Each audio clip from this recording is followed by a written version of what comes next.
Hey y'all, and welcome to Brawl. My name is Brian, and Bill O'Reilly absolutely takes it to Chris Cuomo on his own show when it comes to the utter insanity that is the Iranian regime. Let's dive in. Obviously, there was a miscalculation during the initial campaign last summer, and the assessments were grossly exaggerated, if not outright deceptive. But they haven't had any real monitoring in 5 years. No, but the director, Rafael Grassi, on March 22nd of this year, made it very clear that he believes the enriched uranium in Iran stands at 60%. So why would he say that? He would say, that's not exactly what he said. He said that they have 60. I got the quote right here. Yeah, me too. Yeah, me too. Well, I'm battling quotes then. Well, what'd you think? I'm just going to let you take it out of context, like you did on your show last night? Not here. Here, we're going to give you the context. The context is... I didn't take it out of context on my show. Yeah, you did. No, you said, quote, we don't know what the nuclear capabilities were. Yeah, Rossi knows. Right. Rossi knows. So it's who's we? No, he doesn't. No, he doesn't. He doesn't. Here's what he said. He said that they have 60% enriched uranium. Why? Because Iran says they were going to do it after what they said was Israel hitting one of their enrichment facilities. They were never able to go in and verify it. The weeks away idea, says Grassi, is a hypothetical that could be enriched further. However, he says, that is only one step in building a usable nuclear weapon that could take additional complex steps that could take months or even years. All right, look. That's the context. You can believe what you want to believe, but no, I'm believing his words. Just say I'm corrected. Let's move on. And I'm not going to say that because it wouldn't be true. You made the mistake, and this is the quote. I did not make a mistake. All right, go ahead. Keep quiet for a second. No, it's my show, pal. If you don't like it, you can go. You don't want me to read the quote because it's going to make you look foolish. Read it. Read it. Here's the quote. Good point. Be a man. Don't be a big mouth. Read it. Margaret Brennan. This is a quote that Grassi gave her. One, most notably, the inventory of enriched uranium at 60%, which is very close to the degree you need to make a bomb. That's what the man said. Now, where did he get his information? He said more than that. He said, well, first of all, that's a good question. I'll give you that one. That one's not some ham-fisted, opportunistic judgment. He got it from Mossad and the American intel agencies. No, that's not what he says. He says they still have their own surveillance mechanisms. It's just been broken down over time, and that they haven't had any real eyes on the situation for years, which is why no one really knows, Bill. I know they have things. We just don't know how much. And it doesn't really matter because they're saying they won't stop. If you have the state any of play. Shred of logic left, if Iran didn't have uranium enriched to 60%, why wouldn't they let weapons inspectors in? Oh, listen, they didn't let weapons inspectors in before they had 60% because they're a bunch of psycho zealots that want to destroy everyone they can. Okay, so they are liars and cheaters. You're watching your country be dismantled, and you don't have a nuclear system. So why don't you just say, well, we'll let you in? Who's saying they don't have a nuclear system? I'm saying I'm that we posing keep a hearing from the question. It no, doesn't make any sense.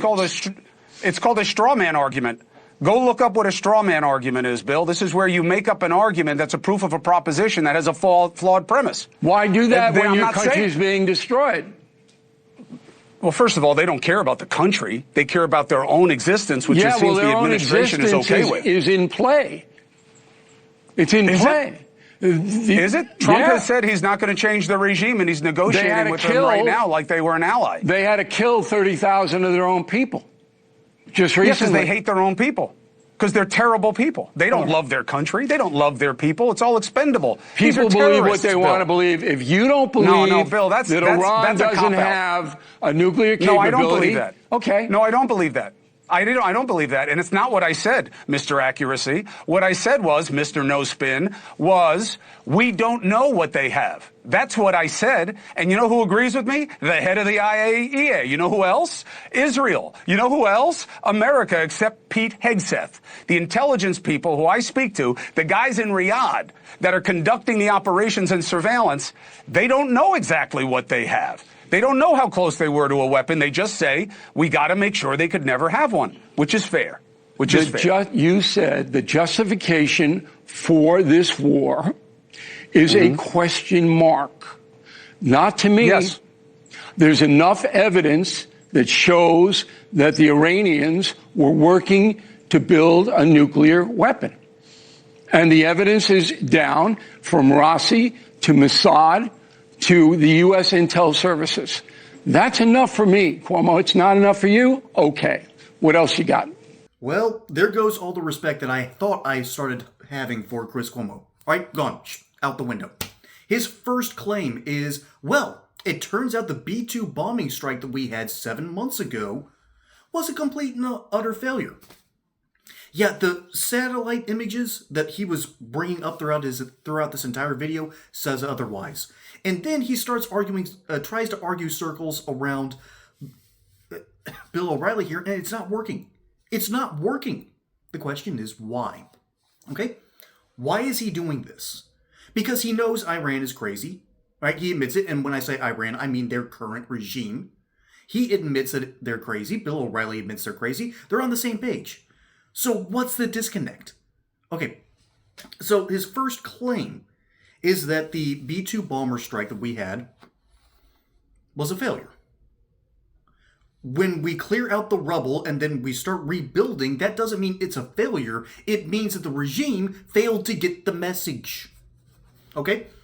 Then saying, well, we don't really know if they have enough enrichment, when Bill O'Reilly says, yeah, I have to claim that yes, we do have yes, they do have the enrichment. That means Chris Cuomo is trying to do something else entirely.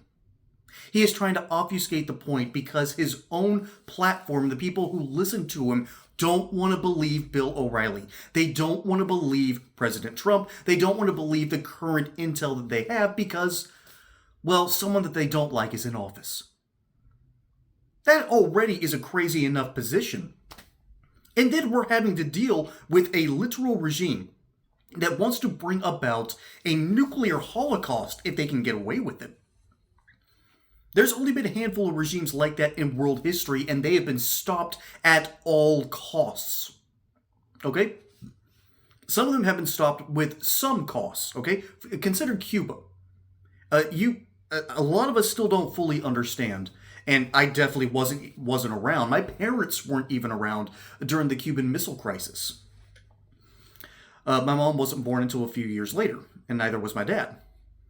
But the Cuban Missile Crisis was basically created because the CIA kind of took half measures in order to get proper regime change in Cuba, and that caused Castro to go nuts. He even told the Soviets, I am willing to sacrifice my own island and people for the sake of the communist cause to take out the United States.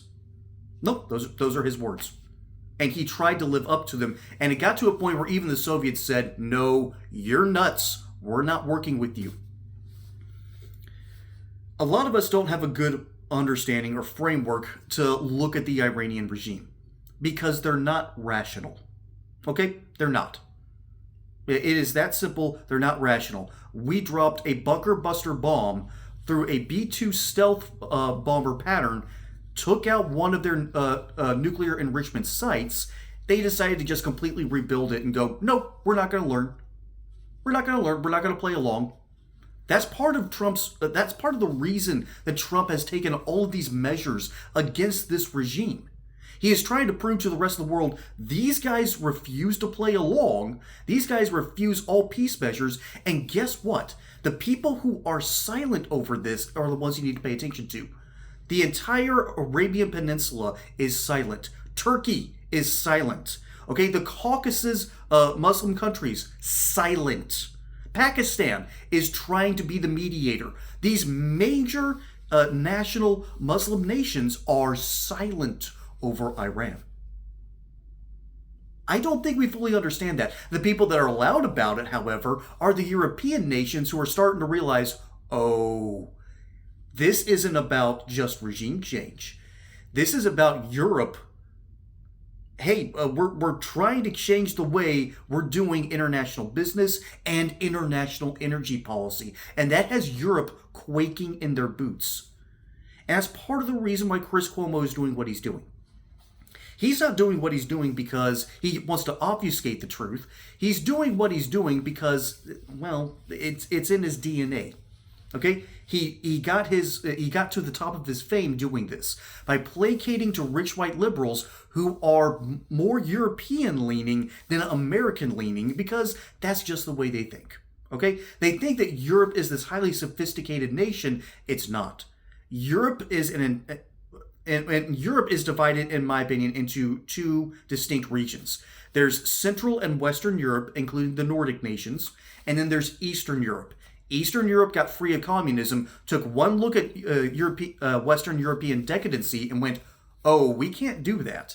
And so they kept their religious and moral functional frameworks that they had from either Catholicism or Eastern Orthodoxy. And the rest of Europe, Western Europe and Central Europe said, we're going to abandon all of that because, the United States rebuilt our nations and then kept us from Soviet influence. They think like Europeans, but Europeans have screwed up. Europeans have forgotten what made them great, what made them strong to begin with, and now they're realizing that they've made all these bad policy errors over and over and over. So Chris Cuomo is trying to obfuscate the truth of what Trump is trying to do, all for the sake of placating the people who are siding with Europe rather than, Americans. That's what's going on here, but let me know what you think down in the comments below. My name is Brian. Hope you enjoyed that segment here on Brawl. Don't forget to like and subscribe. Catch you on the next one. Till then, y'all have a good one.